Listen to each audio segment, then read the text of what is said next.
has come. For 300 years, we prepared, we grew stronger. While you rested in your cradle of power. What's going on, everybody? It's April 21st. It's a Tuesday. Hope you're doing well. Hope you're staying safe. And today, I've got a pretty funny story to go over. So Kickstarter plans layoffs after new projects on the site drop off by 35%. 35% gone. Okay, a lot of people aren't using the site anymore. I think you can attribute a lot of this to probably Indiegogo and the fact that, I know comic books for the most part, especially the Comicscape books, are only on Indiegogo. And there's a reason for that. So let me give you a story here, because this is one of the reasons why Kickstarter is doing badly. Okay, there's a lot of money that's being lost. I can show you this campaign again real quick. Ethan Van Sciver's Cyberfrog 2 Wrecked Planet is currently sitting at $645,000. Indiegogo will receive none of this money. None of it. Because, well, for one, he's probably not even allowed to launch his campaign on Indiegogo. So let me give you a quick story on one of the reasons why this company is going broke. Okay, and a lot of it has to do with comic books. Are there other factors? Sure. But this is a large one. All of these campaigns over here, these CG campaigns, they don't pull in $600,000, but a lot of them will at least pull in $100,000. At the least, a lot of even the smaller ones will pull in $30K. There's a big number that goes behind these Comicscape books now. They do very well. They're very successful. And so let me go through this. Okay, so Richard Meyer, not that long ago, this was May 10th, 2018, put out Jawbreakers Lost Souls, but he did it on Indiegogo. Okay, ended up raising $400,000. It's a lot of money. Okay. There's a whole story behind that with Mark Wade and all kinds of stuff that I don't want to catch you up on that.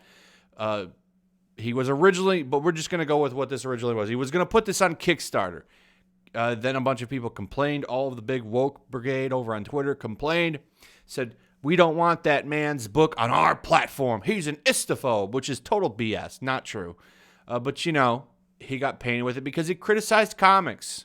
So I guess that's enough reason to cancel him and put his life in a gutter because he criticized comic books. So they wanted to ruin his life, and they got his book taken down from Kickstarter. It got removed. So he put it on Indiegogo, and it did incredibly well. Now, one of the reasons that led to the demise of Kickstarter is because, well, they wanted to publish this book, which they still did. They still did. Oh, look how much money this Always Punch Yahtzee's book did. Wow, it pulled in $5,000. Now, why am I bringing this up? Well, Kickstarter, the people at Kickstarter didn't like that this went down. They were going to pull this. They were going to pull this book down, and the reason that they were going to pull it down is because they said, well, we took Richard Meyer's book off Kickstarter for political reasons. Maybe we should take this book down too for political reasons.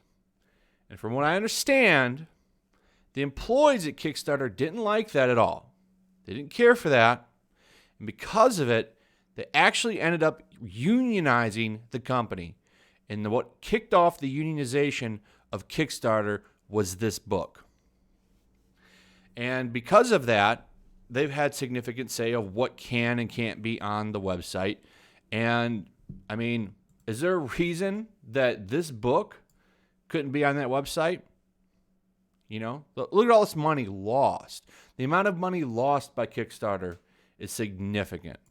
And, yeah, there's a lot of big projects on there. Todd McFarlane's Spawn figure is on there, and it's doing incredibly well. It is. But, how many more projects aren't on there because of, this team that's letting books like this be on there? So this is one of the reasons why they're broke.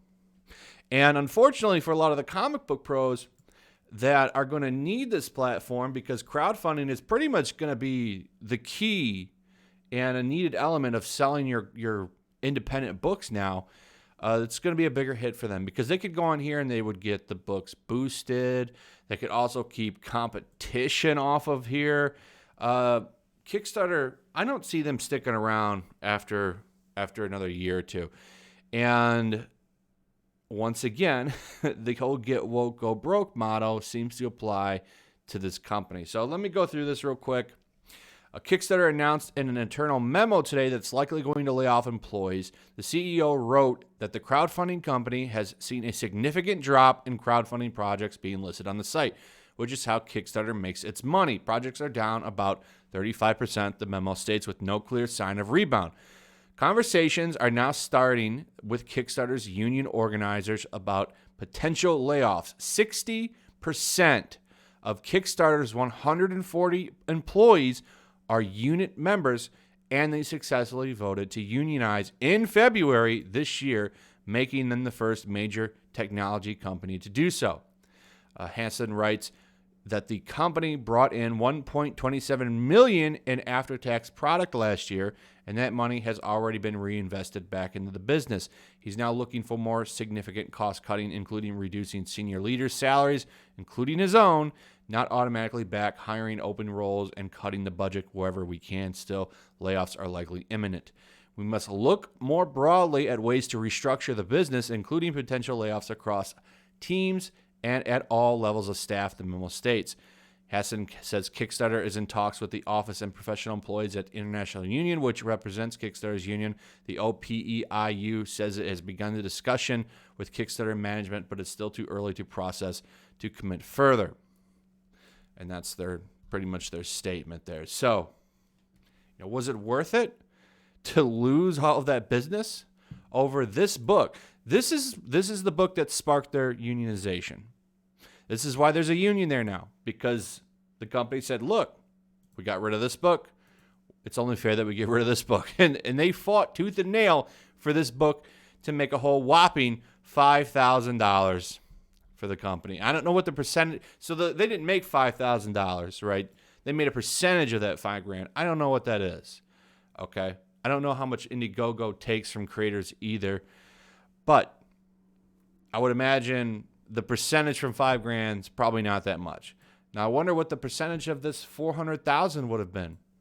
What about the percentage of this $645,000? I mean, one can only imagine.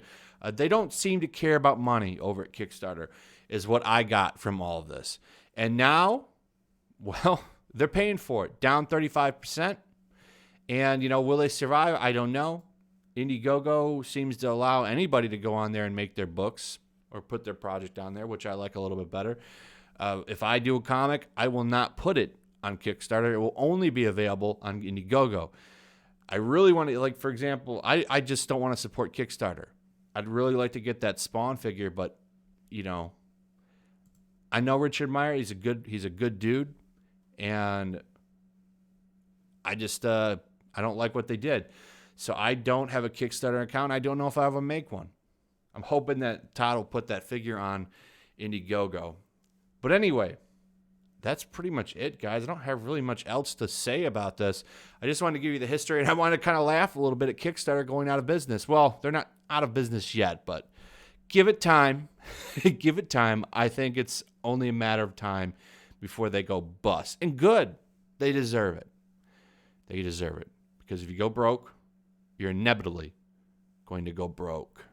Real quick, let's also go over this. So this came out yesterday.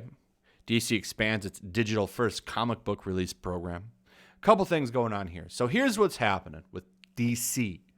DC is fighting for its existence right now, okay? Because AT&T controls Warner Brothers now, and they're looking at DC like, what the hell do we need you for? And this whole shutdown right now is not helping at all. So they're kind of in a weird position. So they've already went out and managed to get distribution networks again. They've done some really strange methods to make that happen. But, that's not totally ready to go yet. And they're trying to make as much money as they possibly can. So what they're going to do to get away from retailer backlash, because they were originally going to just go digital until, all of this resolves. Like, okay, well, we got all of our digital comics online. You could still get them, but in the shop, when the shops open back up, you can go get the book still. Retailers didn't like that. So now they already had a digital first platform. Certain books were going to go digital first, and then eventually maybe they would go to a store in a collected volume. Well, now they're going to expand the digital first line, kind of get around this so they can put as much product out as they can because they're desperate to make a buck.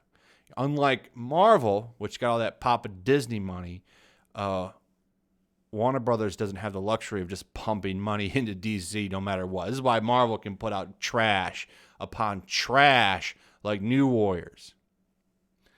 So they're expanding their line. They put on a couple more here, and I would expect that to grow. DC very much wants to go heavily into the digital market, which I just don't see as a viable thing at the prices that they want to sell these books for. But what can I do about it? So anyway, that's pretty much it. Comic book industry is still collapsing. Kickstarter is broke, which is bad news bears for those woke comic book pros because this was their platform of choice. And this is only going to affect their pocketbooks even more. So anyway, that's pretty much it, guys. Give me your thoughts on this. What do you think about old Kickstarter going broke? Give me your thoughts. What do you think about DC going fully into digital a little bit more? What are your thoughts on digital comics? Also, if you would, share the video, throw a like up. Also, make sure you're still subscribed. Subscribe if you're new. Hit that notification bell, and I'll see you on the next one. Peace. Also, if you want to help support the channel, check out my Teespring store. There's a link in the description. You can find some merchandise in there that you might want to check out. Also, take a moment. Make sure you're still subscribed to the channel. There's something going on right now, and they've been unsubscribing people. So just take a second and double check on that and subscribe if you're new.